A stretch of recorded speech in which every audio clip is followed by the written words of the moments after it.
Šeit stimulējam arī, muskuļaudus, sēžas zonā. Kādas masāžas ieteiktu?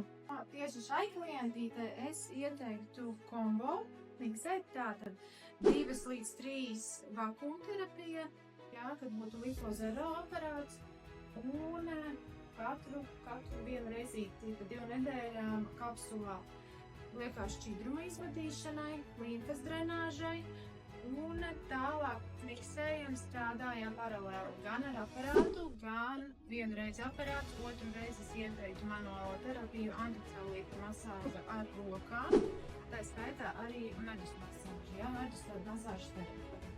Un pašās beigās, lai mēs redzam pēdējo gala rezultātu, presu terapija, viena līmfa drenāža, visa liekā šķidruma izvadēja. Mēs redzam, kas mūsu kursa beigās kāds mums ir iepazīstams.